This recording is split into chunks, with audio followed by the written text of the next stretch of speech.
Hello and welcome to Unstuck, Unlimited and Unleashed, the life coaching podcast dedicated to helping you get unstuck from your problems, unlimited with your beliefs and unleashed in your potential.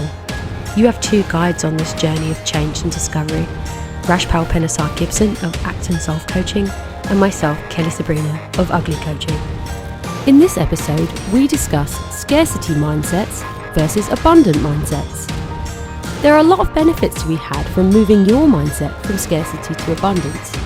We talk about what they are, how you can identify a scarcity mindset, and how you can make the shift to abundance yourself. We also share stories of times we found ourselves trapped in scarcity mindsets and what we did to move past them. This is episode 3, Scarcity versus Abundance. Hello and welcome to another episode of Unstuck, Unlimited and Unleashed with myself, Kelly Sabrina, and of course, Rash. Hi. Hi. So today we are talking about scarcity and abundance, which is very interesting. It's a very interesting time for that, you know, as winter draws in and the world is in such an interesting state. So this might be very sort of poignant episode from us today. So Rash, why don't you give us a little shakedown on scarcity and abundance? So interestingly, I've sort of been looking up a little bit about scarcity and abundance in preparation for this podcast, and some of the things that people say about scarcity and abundance is that it's another remnant from our hunter-gatherer days. Oh, interesting. When things were scarce and it benefited us to continue to think in a scarcity mindset, so that we continued to hunt and gather, so that we didn't rest on our laurels, so that we didn't feel like, oh yeah, there's loads out there and we don't need to do anything actively to get our food or to survive. So for me, you know, when we talk about abundance and scarcity, it isn't about what's really out there. It's about our mindset, and it's about how we think about things. So that could be money, it could be all different kinds of things. But a scarcity and an abundance, when we're talking about it in this context, it's all about mindset. It's not about what actually exists. So you could be really, really wealthy financially, have lots of money, but still feel that scarcity mindset and feel like you don't want anyone else to have any of your money because you know there's only a limited amount and you have to hold on to your share really, really tightly. But there are people who are really wealthy who have an abundance mindset, and they are very generous with their money and they share that and they don't feel that scarcity. And you know, you can see that in their approach and how positive they are. You know, like Bill Gates has his foundation, and you know, he offers a lot to the world in terms of knowledge and skills and money. So that's my intro around abundance and scarcity. It's all about mindset. Yeah, it's not about the truth. Whatever that is, yeah, but you know what I mean. It's not about that. It's about how you process that information and what that kind of brings about inside of you. I made some notes on scarcity and abundance, and they were about how you can look at things like economically, like economic scarcity being about limited resources and how there might be limitless demand, which I thought was interesting, because obviously this all plays into the mindset, you know, that we have a background of this in the world that we live in, because we do deal with resources on a daily basis. So this part of this is very important to us. Yes. And it's almost like this sets the trap for the mindset that, you know, on some levels we do have to seriously consider limited resources and a possible limitless demand or want for them. And then we look at, you know, the kind of mindset proponent and the emotional proponent of there isn't enough for everybody. You know, there won't ever be enough for everybody. So is there going to be enough for me? And then also this can sort of lead us to like this emotional part of which is I am not enough. I will never be enough, which is something that I guess when we come to like our experiences, I guess that's the angle I'm going to take, is talking about what scarcity is like from an emotional perspective. And my favourite woman of the hour, Brené Brown, describes scarcity in 3 components, which is, I've got a note, it's shame, comparison and disengagement. And when I read that, it really rang true, especially for the emotional scarcity kind of point of view. So to talk about abundance, on the flip side of that, we'd be talking about economic abundance, plenty for everybody, opportunities for everybody, limitless opportunities for everybody. And we live in a time where we have more of that than I guess we had in certain points of history. You know, we've got a lot right now. An emotional, abundant mindset of, always opportunities, everything's a chance, and through to I am enough. You know, and positivity, looking at every situation that comes at you with an abundance of like, it's just an opportunity, it's just another win, it's just another chance, it's enough, it's fine, everything's okay. And that being boiling down into components of worthiness and deep engagement, wholeheartedness, and that's boiling back to the Brené Brown sort of point of view on the topic. So that's my quick shakedown of the 2 halves of that coin. Yeah, abundance and scarcity it's fascinating though, isn't it? Yeah. There's so much in it. And I think, you know, this thing about over time and history and, you know, that biological side of things, of like how we have to think, or how we had to think before, and, you know, what the situation is now. You know, we are in a completely different situation. The sort of external world that we live in is very resource driven. You know, we live in a capitalist society, and there's a lot of focus on resource, on, you know, money itself is a creation that facilitates this belief of scarcity. So we are surrounded by these sort of messages around scarcity. So it can be really challenging to feel abundant. Yeah, definitely. It feels almost like a fib. You know, I think for a lot of people, when they first engage with coaches or spiritual healers or anybody like that are kind of giving gratitude and abundance and doing a grateful practice and cultivating abundance in your life, and you think, what a crock, you know, because we are so driven the other direction, because capitalism is driven by us feeling afraid and scarce and hoarding and working harder and buying more. I mean, there's a whole system set up to give us scarcity mindset. You know, we are in it up to our conkers. And like you say, as we come up to this sort of seasonal time of year of winter, you know, you don't see the leaves on the tree, you don't see the fruit. It can really bring that feeling of scarcity. But there is also abundance. Yeah. It's just like we say about mindset, it's just training your mind to see it, and in a real way, not in a kind of, I'm just going to spend all my money because I've got loads of it and it's really abundant, and then you're like, oh, I haven't got any. But like really drilling down into what's important and seeing things to be grateful for everywhere, and letting that underpin a sense of calm. Yes. And not a need to be frantically grasping, which I think is something that scarcity brings around. It's that panic and grasping feeling that is completely stifling and completely gets in the way of you ever getting things that you want, because you're so busy squeezing at what you just about have that you can't grow. I mean, look at the you made me think of the panic buying, lockdown panic buying. I mean, everybody knows logically that there is enough groceries for everyone right here, right now, 100%. You know, but there's something in people's mindsets which makes them feel like there is not going to be enough, which makes them feel like they need to grab and hoard. So really relevant topic, I think, for these times. Definitely.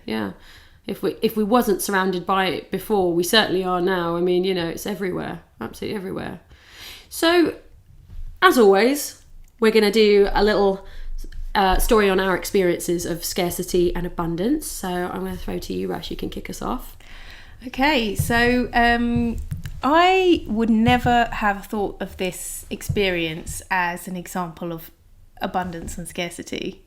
So this example is about money. mostly, but obviously it has all the underlying things that go with it.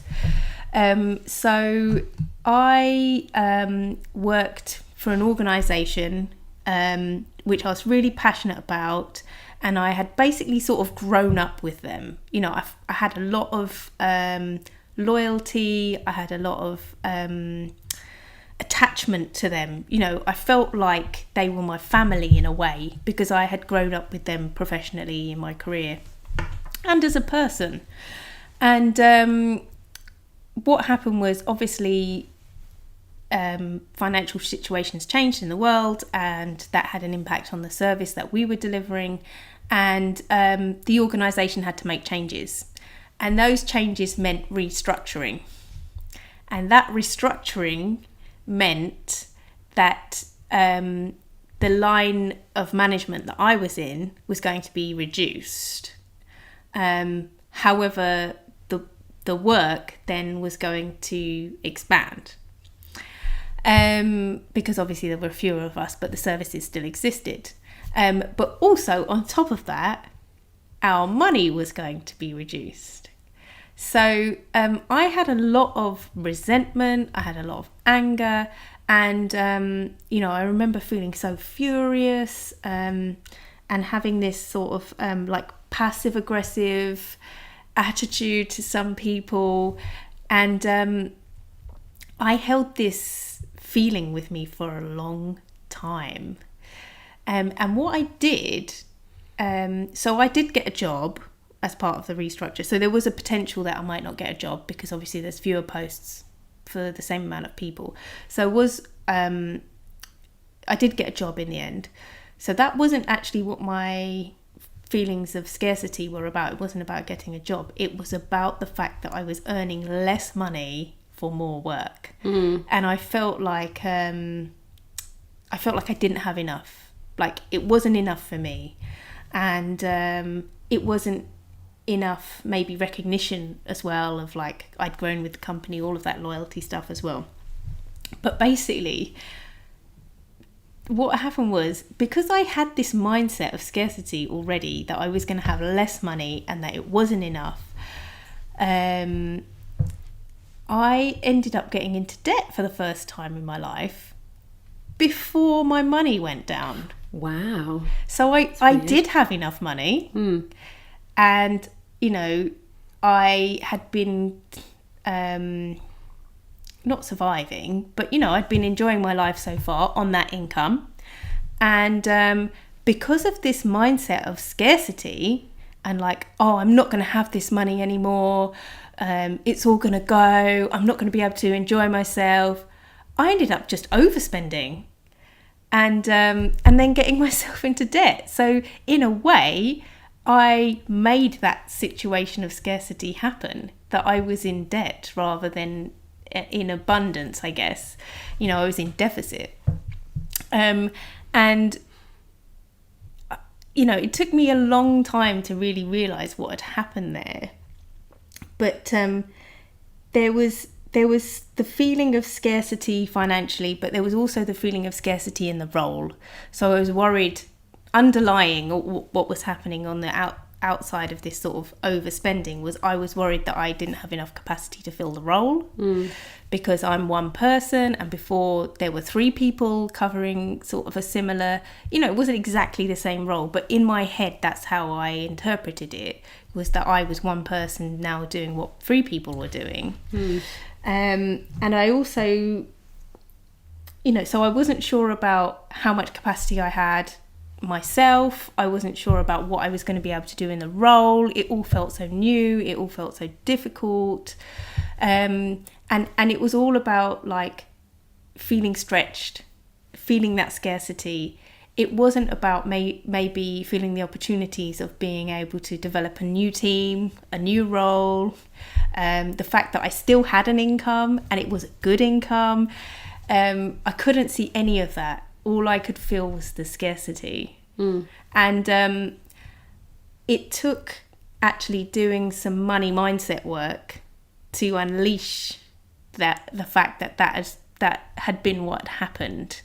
And it was about writing my story, writing my feelings about money, and then understanding that I was feeling this deficit, that I was feeling this scarcity, and that's what had happened at that particular time. And I had, in a way, made that scarcity happen by preoccupying myself on it so much. So that's my story of abundance and scarcity. And I think money is an area that can really feel challenging around abundance and scarcity. And when I thought about this story for this podcast, I realized how the more I earned, actually, the more scarce I felt that money was. When I had less money, I actually probably gave more of a proportion of it to charity. I probably saved a bit more and monitored my money a bit more, but I didn't feel like it was scarce.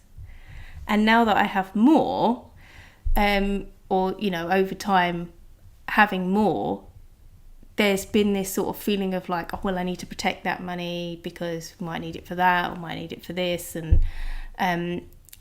feeling less free about it, feeling less abundant about it. Do you feel like that experience sort of kicked off a scarcity mindset that you then didn't shake? Yeah, absolutely. So it kind of triggered that. Yeah, because before that was the time when I had less.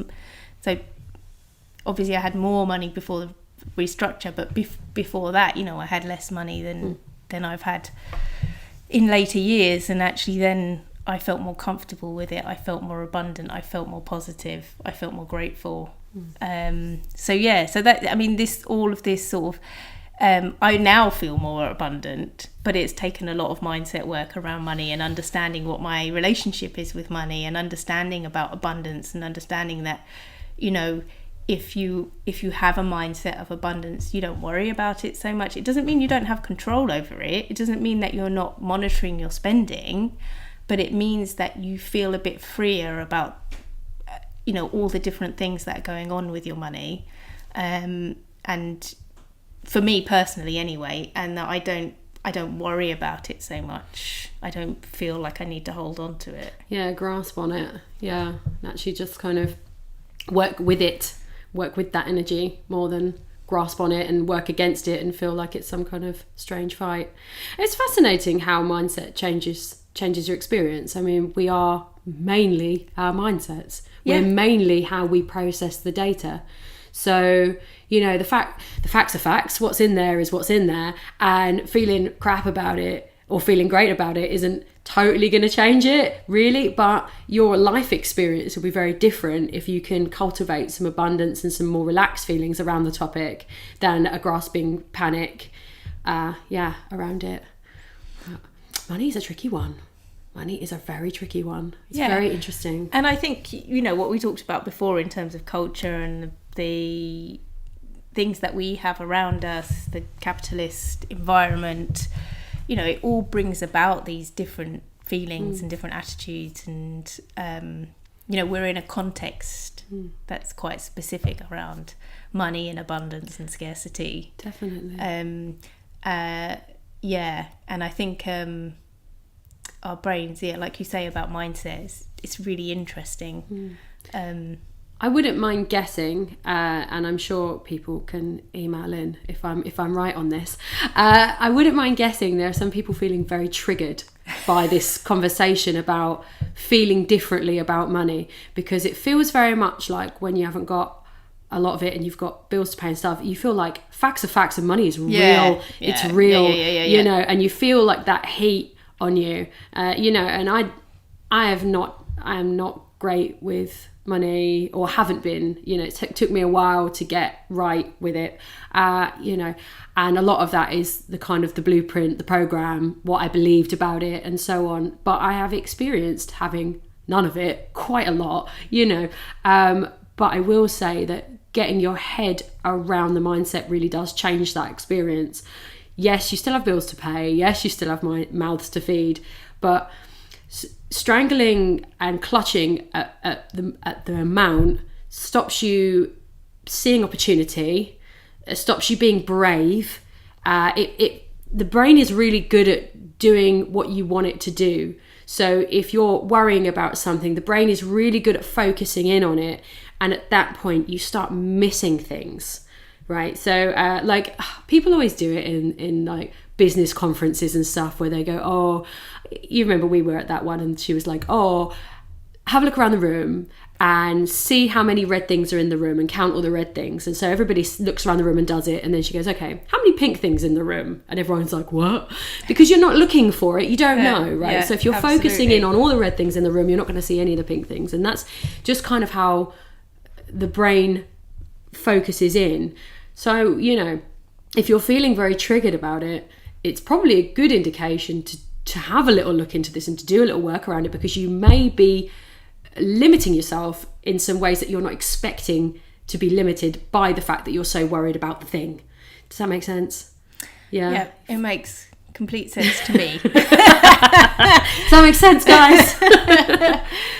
Yeah, I mean, the brain is fascinating, and I think maybe we should do a little session on that. Oh, too. 100%, yeah. Just reading a book called Superbrain, which talks about how, you know, our mindset and the way that we think can really impact on the development of our brains. We have a lot more control over what we can do with it than we think. Definitely, yeah.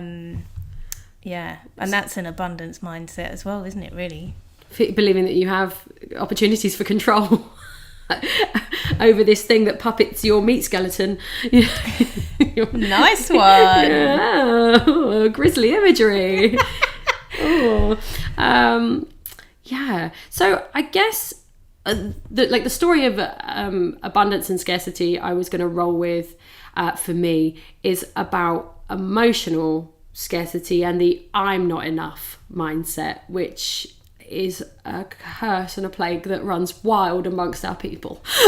For sure. Yeah, I think it's a big thing, you know. And I think actually listening to your story and how that situation triggered you to have a scarcity mindset going forward, I think in my situation I had a similar thing where I went through an experience that triggered a scarcity mindset in myself, that I'm not enough, that I'm still trying to repair.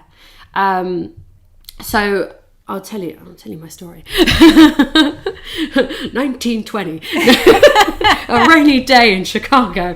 No, so I used to be a circus performer and a fire performer and so on.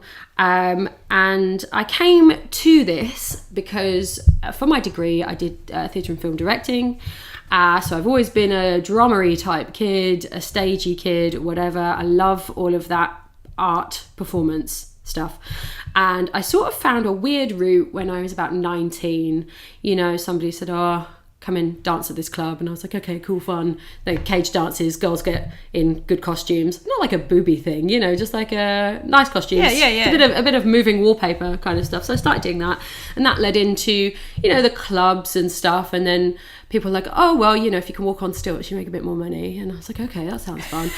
Oh, if you swing some fire around, you make a bit more money. I was like, okay, this sounds great, you know. So, and then this escalated into, this is really fun. And I started doing it with some of my best girlfriends, and we formed a little gang. We went around and did that for, you know, our 20s, basically. And it was amazing for the most part. But what I opened myself up to, which I didn't totally consider at the time, was a lot of kind of new sets of ideas and judgments about what I should be doing, or at least those jackets that I could put on, you know. So I'd always been very like artsy and creative, and before that very bookish, you know. So I'd never really been a kind of girl that was going to put a bikini on and have everyone have a look and see how that made me feel. So this was my first experience of that, and so with that came some ideas that maybe my shape wasn't ideal for some work, which was really hard to process, and that brought about looking at what other performers were doing body shape wise and how I wasn't necessarily that, and also there's a set of performers out there. So, you know, me and the girls were straddling this kind of clubby circus dancing bracket where we weren't really dancers and we weren't really circus professionals. We were kind of doing a bit of both and kind of making up our own little shows and stuff. And, you know, the kind of people that book dancers were like, this girl isn't the right shape for this business, you know. And the kind of people that book circus, or the kind of like circus performers, take such pride in their skill, and they'd be like looking at our little gang going, wow, they're not very skilled though, are they? They kind of rely on wearing not a lot, you know. And suddenly all these ideas kind of came in, and I just started to believe I wasn't enough. It was just, you know, I'm not skilled enough, I'm not skinny enough, I'm not attractive enough. I think if it hadn't been for the fact that I was working with three of my best friends doing it, it would have been awful. Like, I would have gone far off that cliff. I mean, I was in a nice bubble of strong women, and that was everything. But it got in, you know, when, especially because I worked in the booking office, so I'd hear them talk about other performers. I'd hear them talk about how you couldn't put gap tooth on that job. You know, things like that. And you'd be like, as if you talk about people like this, as if this is how, you know, you're judged. And then you start thinking that that's how the audience judge you. And it probably isn't. It's, you know, this little small bracket of people who are handing out the work that are maybe having a bit of fun doing that and can talk about people like they're trash or whatever. Maybe it's them that can do it, but I don't think it's necessarily the whole audience. No. But you start hearing that, and you start thinking, that's the voice, you know. So I disengaged with rehearsing. I disengaged with getting better skills. You know, I tapped out. I felt very negatively about the career choice. And then every gig that I did was a kind of overcoming of horror of myself, shame of, you know, and then trying to like gussy up over some shame and get out there and do it, you know. So there was a load of shame. There was a load of competitiveness. Who's getting the work? Why have they got it? Why haven't I got it? Could I get it? And then turning up on a job and feeling like I shouldn't have this, I don't deserve this, I'm not right for this. And then this became a lack of worthiness to be on stage, which was crushing for me, because I've always loved performing, and I've always loved being a presence for different reasons, and I never thought that was really reliant on how I looked, but it'd become reliant on how I looked. So then I lost worthiness for stage, you know, and I was still performing. I was still trucking myself out there and experiencing that. And this kind of I'm not enough mindset just became everything, you know, and I just found ways to see it everywhere. And I had a day job for, like, I did performing full time for a period, but then I got a day job and just carried on performing on the side. You know, and then things like I'm not enough arrived in your job and arrived in your relationship, and, you know, it just came everywhere. It was like a plague that sort of ran right through my life, all starting at this kind of the first time I judged myself by somebody else's ruler, you know, because before that I'd always given myself a bit of love for what I was good at, and, you know, I kind of fell into this and I was like, wow, this is really surprising because I never thought I'd do this kind of work. This is really great. And it was like, ouch, okay, I'm not good enough and this is awful. And I've put myself in a place where, you know, I didn't really have enough, I don't know, self-belief or robustness in those particular, or actually I probably didn't carry enough value in what a woman's body should look like to kind of handle that, you know, like I didn't believe in it, and suddenly I'm being judged by it and I'm finding this completely crippling in every direction. So that was what happened, and now I'll tell you how I clawed my way out of it. The light at the end of the tunnel. Well, what did you do about this crushing sense of shame? Well, what I did about it, I did a few things. I've made a list. Let me refer to my list so I get it bang on. What I did about a crippling sense of shame. That's me banging my pad on the table. Well, so I realised that I had to realign my sense of self with performing and realign my beliefs with that. So I had to find a way to say, you know what, not everybody agrees with this. This isn't everybody's idea. Not everybody is looking at, from the audience, looking up thinking you could lose a few pounds. Some people are just delighted that you're entertaining them. So I had to realign with a love for entertaining and a love for being expressive and being with other performers that I loved and being in that environment. And also, you know, a love for kind of being intelligent with some shows, you know, doing some stuff that's a bit creative or interesting, and, a growth around there. I also had to switch my focus from that lack of love that's out there, feeling like there's not enough love, there's not enough jobs, there's not enough positivity, everybody hates on everybody, to shifting back to like seeing love and abundance out there. So I started making lists and looking at what I loved in other people, and I realized that it was all those kind of characteristics, and that I saw those characteristics alive in the people that were around me, positivity and fluidity and bravery and appreciation for other people being brave, and listening to what my friends said about things in the world, and saying like, it's not everybody going, oh, look at her, she's got a gap tooth, or she's got this, or she's got a whatever. They're going, oh, look at her, she's so brave, or look at that, that's amazing, or I'm afraid of heights, I couldn't walk on stilts. And starting seeing that happening, and letting that information get in over my absolute internal blah blah blah of you're not enough, and get back down. So that was another one. Also dealing with happiness rather than resentment. That's a big thing. When you're in a scarcity mindset, you resent people that have. Yes. Because you're like, they have, and why don't I have? And that was a huge part of it for me. And learning to vibe with people that have what I want, rather than being resentful of them and being like, that's great that you have that. What's that about? How did you get there? And seeing parallels, but also seeing that we're two people on a different journey, and maybe there aren't any parallels, and maybe that's cool, and just kind of relaxing into that, and not being just like, oh God, look at them now, look at them with that, I wanted that, Instagram, looking at every job they've done and being like, why am I not on that job, whatever. So that was a big one. Accepting that I should only compare myself to myself. Wow, that's a huge one. The classic, of course, the classic. I'm sure that's written on canvases across bedrooms all over the UK. I'm sure it is, but it's a really hard one to get in your head. Easier said than done, isn't it? That's a really hard one. Yeah, I quite like, there's I listened to another podcast called Ologies, and the presenter Ali Ward recently said something like, we're all just monkeys trying to do our best. And I'm like, we are, Ali, we are just monkeys trying to do our best.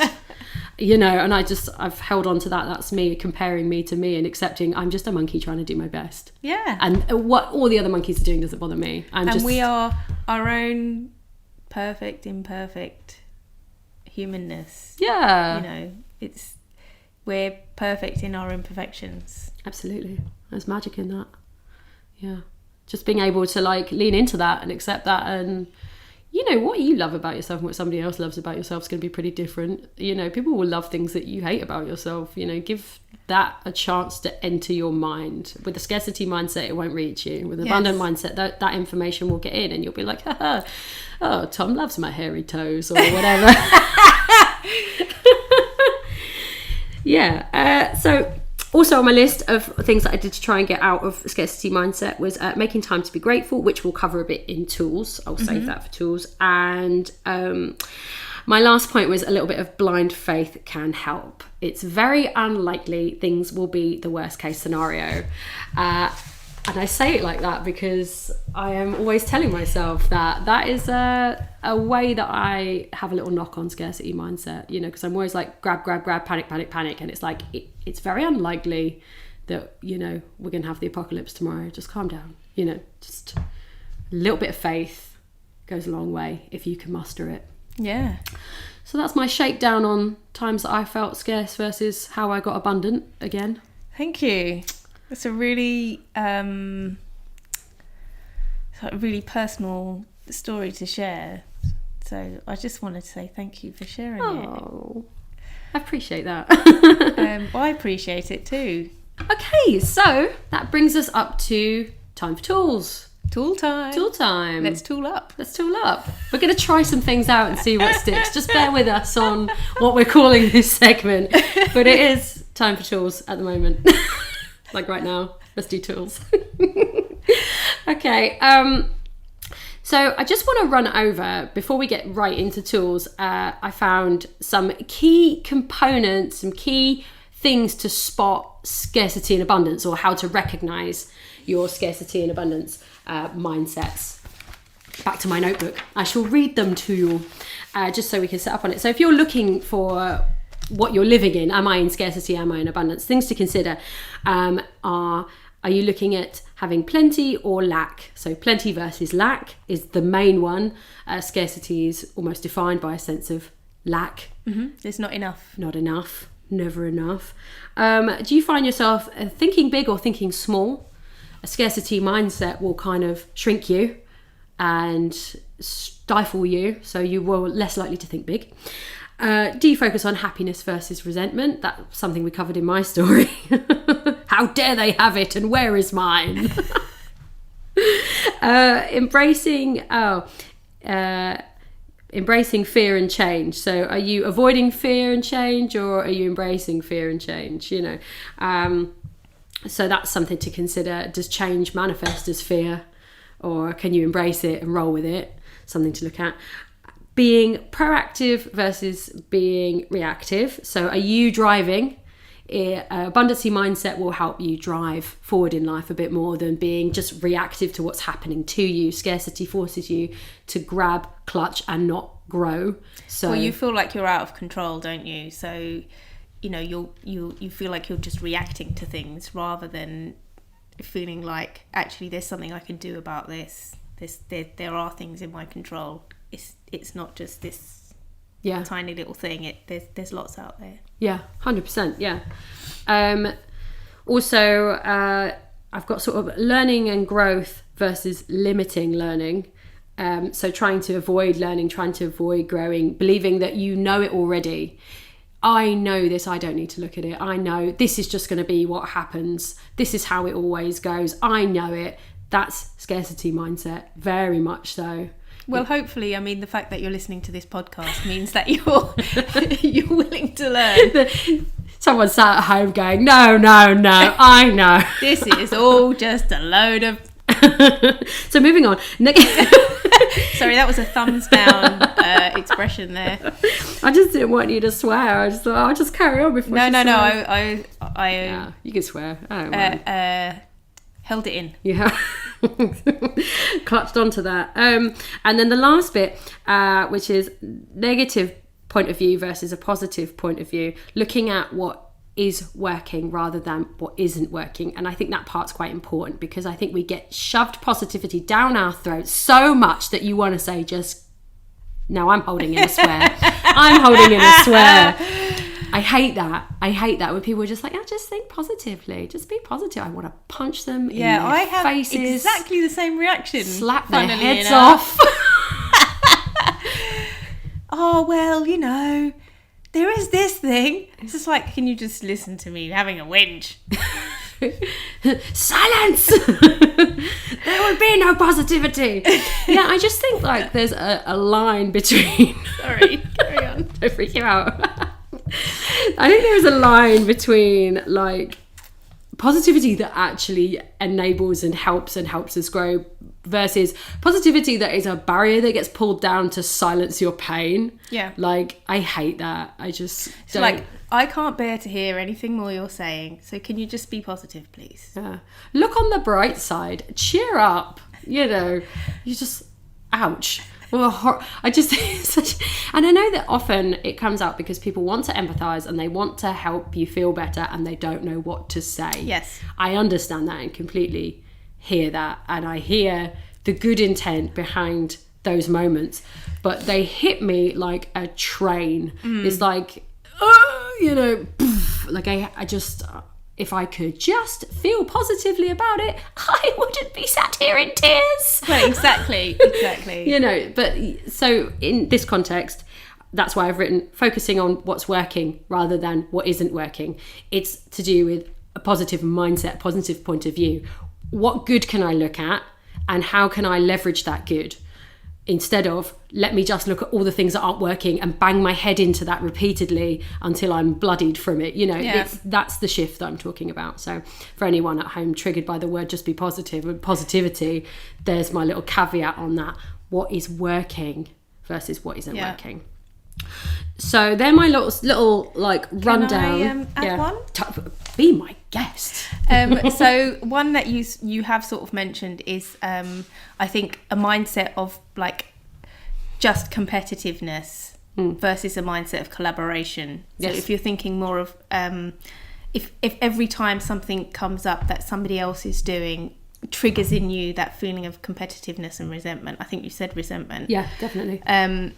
Then you can check out your feelings of scarcity there. If somebody does something and you feel like, oh, actually that could be an opportunity for collaboration or learning, then you know that you've got more of an abundant mindset. And these things fluctuate, so most of what we talk about is not about becoming a perfect human being. It's about just recognizing where you're at and putting strategies in place for when those things come up that can help you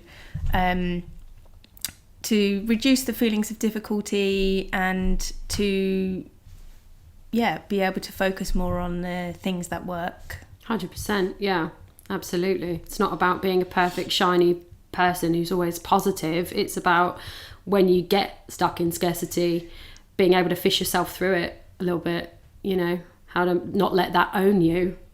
I think that's the thing, isn't it? We can so be owned by these things that pop up for ourselves, and it's better if you can drive, hands on the wheel, get driving. Yeah, and sort of when those things pop up, like not feeling like you need to push them down, but letting them be a little bit and letting that flesh out and working out what you can do with it. Yeah, lean into it. Actually, I wrote some notes when we were looking at this topic, when I was looking at it the other night. I wrote some notes about fluidity, actually, because I talk a lot about that just like in my sort of personal language, when I'm talking to people about life and stuff. I always talk about like, I'm just trying to be fluid about it, or I say things like, at the moment you're being a rock and you really need to be water, like this is something that comes up with me a lot. I sort of see it a lot and sort of believe in allowing yourself to move and adapt and change around objects.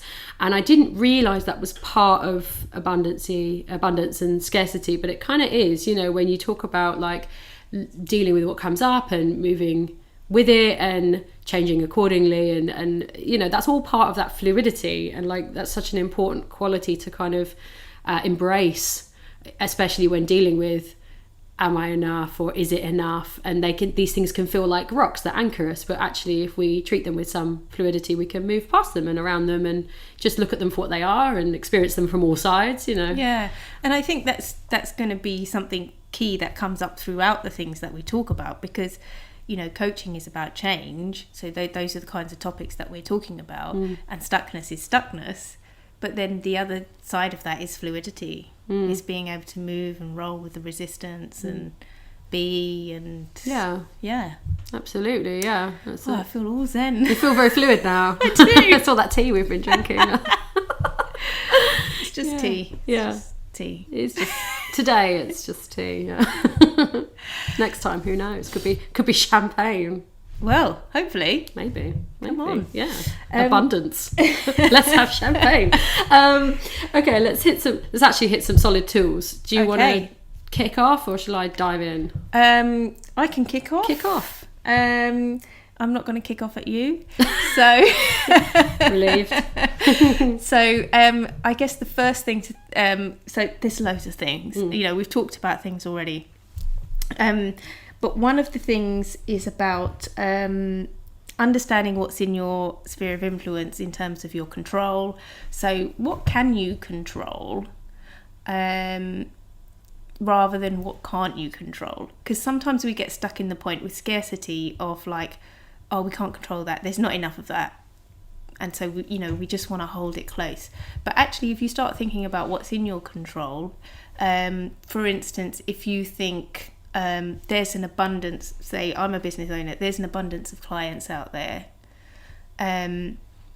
you start to feel like that's more in your control. Whereas if you think, oh, there's only 2 or 3 people that I need to target, you start feeling you go into a scarcity mindset, and you feel this sort of sense of competition and competitiveness and scarcity. So thinking about what's in your control is really, really helpful in terms of developing an abundance mindset. So most of, I guess, the tools that I have identified are around mindset and around self-talk and around sort of changing your approach mentally to things. So you know, having a different script, like preparing things to say when those scarcity mindsets kick in. So like I said before, you know, these things might come up over time. It's not necessarily that you're going to have an abundant mindset and that's all it's going to be. You know, things are going to trigger you. So one of the things, and I can't remember if I talked about this before on the podcast, that really helps me is an affirmation about how others help me. So when I know that I'm feeling that competitiveness, maybe that resentment, I pull out that affirmation and I, you know, make sure I repeat it and I give myself that self-talk that actually others enable me. I don't need to worry about anybody else. You know, if I do worry about other people, it's about how they can enable me rather than how they're taking stuff away from me and all of that kind of stuff. And so I think we talked about gratitude, and for some people sort of recording your gratitude really helps and works. And I think if you're just starting that process and you don't feel very positive at all, then maybe starting with 3 positives, recording 3 positives a day for the 21 days is really helpful, because it doesn't have to be about something that you're necessarily grateful for. It could be something that you've seen, just anything that you've observed that helps you to feel like things are working, things are, there are positive things out there. This was my top tool. Sorry. Yeah, that's all right. No, you're just feeling really competitive. You've just taken my top tool from me. No, crazy. But yeah, that's my top shout for sure. That particular one. And yeah, and I think just being mindful and present. So I say just, but I talk about mindfulness a lot. Just be mindful.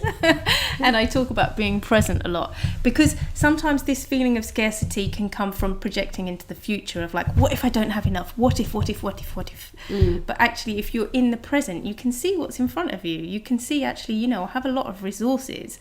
I have a lot of friends. I have a lot of whatever it is that's right in front of you at that moment, in that time. You know, you've got your health, you've got whatever it is. You know, if you can try and be mindful and bring yourself back to the present, that will enable you to have less worry and stress about projecting about the future and what might happen. So those are my top awesome. I'm tips. going to pick right up on gratitude from there. Like Rash said about listing down a couple of things, 3 things, recording them every day for a number of days. You know, I mean, there's a quite well-known exercise, 21 days, where you do 3 a day for 21 days. But I think that is brilliant because it subconsciously realigns your focus. So instead of looking for all the red things, you start to see the pink things. It's like it tells your brain every day, hey, I'm looking for this. And your brain starts going, oh, well, we're not so much looking for this scarcity thing. We're more looking for this abundant thing now. And it does change how you feel in your world. And it's hard at first because you're like, oh, I just can't be grateful for anything. Everything sucks and I hate it. I mean, you know, I'm a full-time goth. I've been there. No, goths are very jolly, actually, surprisingly. Anyway, but, you know, like I would start with something really, really basic, like, you know what, I didn't have an empty belly today, or I got water out of a tap today, or actually the sun was out and that was cool, or it rained. Like, just find some real skinny shreds to hold on to. Just begin. There weren't that many people on the tube this morning. 100%, yeah. Or, you know, I got a text from a friend, or I have a friend, or yes. You know, yeah, whatever, or yeah, just really find some just whatever you can, just find some things to enjoy and just be grateful, even if it's like, oh, I have the internet, I'm grateful for the internet.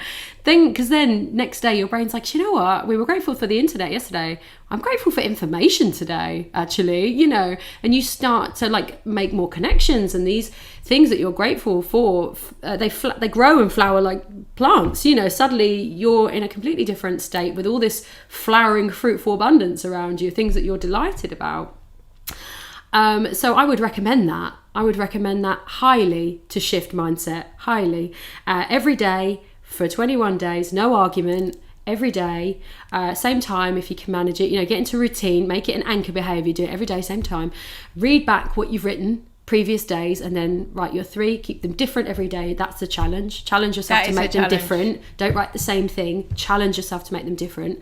And at the end of 21 days you are reading a list as long as your arm of things that you are grateful for, and you just feel very blessed, and that works for whoever you are. You will find things to be grateful for, because life should be a blessing. So find ways to feel like that. I used to, as a sort of flip to this, I used to have grateful showers. This is something that I still do if I'm in a wake up. Some days I wake up on the wrong side of the bed and like I turn my alarm off and I scream no at it. You have those days where you're like, no! Yeah. Throw it down, turn over. Anyway, those days. So I drag myself into the shower. You're getting an insight into my sort of my personal life. No! Slam it, throw the phone, duvet over the head, and just lie there swearing under the covers for like 5 minutes. Drag myself into the shower. Sometimes you just need to express it. But yeah, let it out. Tiny rebellions, that's what I call them. Tiny rebellion, just freak out for a minute. Put myself in the shower, and then I very angrily with myself begin, and I go, I'm really grateful for this water. I'm really glad it's coming out of the tap and it's on me, and I'm happy I have soap, and that's good, and I want to be clean. And then I just go from there, and the whole time I'm showering and I feel myself unravel a little bit, and by the end of it, I'm really grateful that I'm going to ring my mum later and that I have my mum to ring, and I'm grateful for who she is in my life, and things like that. I'm grateful that I'm going to see so and so. I'm grateful that there's something in the fridge for breakfast, and you feel yourself unknot from that kind of wild crap bag you might have woke up as, my case, completely driven by the lizard brain crap bag, just freaking out, that I'm kind of by the end of that. And the shower's nice because it's like a limited period of time. You get mindful in it. You begin with the water. There's the physical sensation as well that really helps to change your state. Yeah, exactly. It's a state change. It's a refresh. It's a reset on the body-mind connection. And if you can just leverage that, then you might, benefit some more. I use it on bad days, but there was a period of my life, like when we were talking about at that time, where I did it every day. It was how I would start. I would get up, I would do a bunch of affirmations. I mentioned it in a previous episode where, the guy on YouTube, and I just repeat after him, I am strong, I am this, I am a liver of unconditional love, I am this, I am that. Then in the shower, I'm grateful for this, I'm grateful for that, and then I just about be a person for the day. Well, it's all about training your brain, isn't it? It's, your brain has developed these thoughts and beliefs over such a long time. This is what I always say to my clients. It's like, this has been built up over such a long time. Your brain is in certain grooves around those thoughts. So you need to make different grooves. Yeah. And to do that, you need to train it. And, you need to do that intensely to really build that groove. Yeah, it's practice. It's a muscle. Like, you don't expect to just be strong by lifting one weight. Yes. You don't go, I went to the gym and I lifted one weight and now I am strong. The brain is the same. You've got to work it out. You've just got to pump that muscle until it becomes strong. It becomes strong for it. You train the brain. You train for mindfulness. Train for abundance mindset. You tell it. You give it the information. Like I said earlier, the brain gets good at doing what you want it to do. If you want it to sit on the couch and be miserable, that is what it will get good at doing. You have to put the effort in to push it the other way, and it will get good at it. And then you'll be like happier and stuff. More positive. Happier and stuff. Just be positive. Just get up and be thankful and feel good. Oh, punch those people. Punch those people. I appreciate that it's bloody difficult. There you go. That's what we're saying. It's hard work. It's hard. It's hard, and it often sucks. And it's constant. It's not. It's like you say. This training of like building up your muscle. If you're doing the same rep. For instance, if you're building up your body muscle, if you're just doing the same rep over and over again the same amount of times, it's not going to do anything. After a certain amount of time, you've got to your point. You have to keep changing it up. You have to keep developing, and things happen. You get ill or whatever, and you need to get over those hurdles. That's the same way it is for the brain. Yeah. But it's about building in practices that can support you and help you to get over those much more easily, and then building in the grooves that help that to become second nature. Yeah, having strategies and mechanisms prepared and practiced, ready to fish you out when, the seas get a little rocky. Yeah, and once you've done it, you can do it. You can do it again. Yeah. That's the beauty of, having done it. Yeah, there's these kind of journeys of change. Once you've done one, you can kind of see how you can repeat that journey and make other changes, Good stuff. I did have one more thing on the old mindset front, which I'll just share very quick. It's leverage your social network, your groups, your friends. If there are people in your life that have an abundant mindset already, go and hang out with them. Go and get that vibe in your life. And also, if you notice that there's a scarcity mindset that runs through your group, your friends and whatever, perhaps you can be the person that turns the tide on that. Maybe bring it up, talk to some people about it, and maybe you can become each other's scarcity mindset coaches. Start dealing with that as a group, because maybe people want to get on side with that. Leverage your friends, leverage the people around you. Get a buddy, get a scarcity buddy, and kick it in the butt together, Totally. And particularly, like we say, in the context of, how difficult things have been around lockdown, and, it's winter time, that social connection is so vital. And, the environment that you're in can have such a massive impact, and the people who are in that environment is just so significant. Absolutely. Yeah. So, be sure to reach out and leverage those people. Great. Yeah, I'm going to leverage you. I'm going to ring you up and be like, I'm scarce AF, mate. Yeah, well, I think we do that we anyway. Do, yeah, I think we do that as it's part of an organic way. Part of our jam, isn't it? Bit of peer-to-peer coaching. Yeah. Pull me out the bin sometimes. Thank you very much.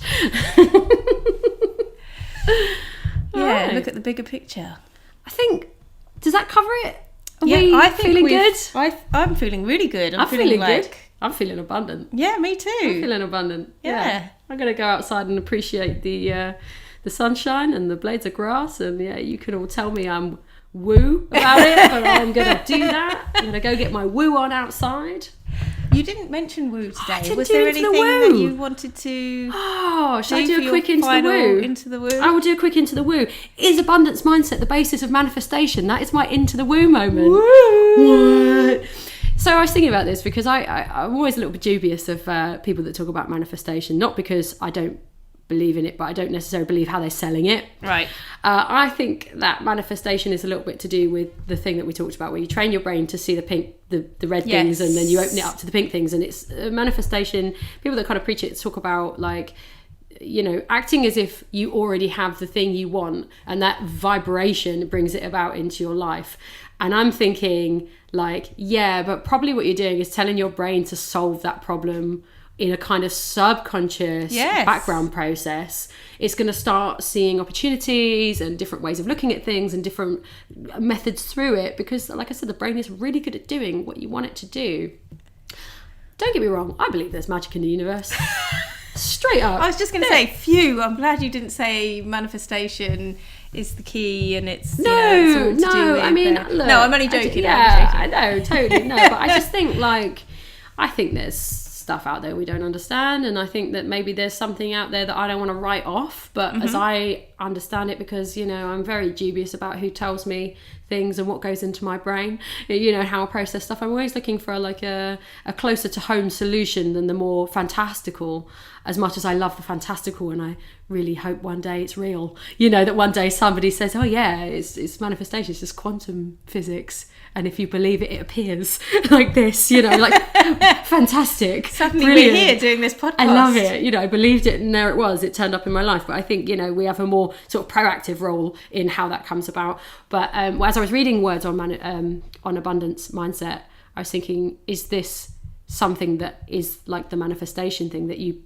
start believing you have the thing, you stop having the scarcity, you start seeing it everywhere in your life, you start seeing ways towards it because you're thinking big and not thinking small, you're thinking it's possible, you're seeing opportunities. Also, something in abundance mindset is seeing the win in every situation. So instead of going, oh well, this is just a failure, you say, oh well, I didn't get that job, but actually I won't have to do X, Y and Z, it leaves me time for crafting, whatever. I learned X, Y and Z, or this thing happened in the interview, I wouldn't do that again. Like this experience will propel me forward onto something else that I want. You start seeing those wins. And is that the thing that gets you what you want?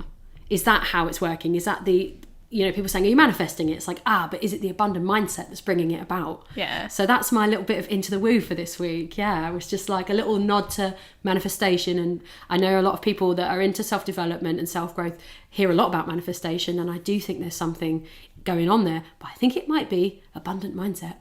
Yeah. I totally agree. Yeah. the woo skeptic agrees. So now we've got into the woo done, I reckon I'm out of I'm out of juice. I'm out of juice on it. I'm done. I'm spent. No, you're not. You're fully abundant. I'm fully abundant. But just not for this podcast. Yeah, shut that scarcity mindset down. I could do another hour. Well, thank you very much, Kelly. Thank you. Thanks for spending time with me again. Thank you. It's nice. It's awesome, actually. So we'll see you again for another episode of Unstuck, Unlimited, and Unleashed. Unbridled, unwanted, unwilling. I don't know. I just want to do unwords. See you later. Bye. Thanks for listening to Unstuck, Unlimited and Unleashed. This was episode 3, Scarcity versus Abundance. I hope you found it useful and maybe even inspiring.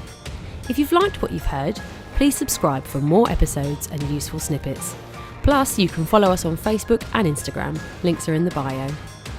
Thanks for tuning in to Unstuck, Unlimited and Unleashed.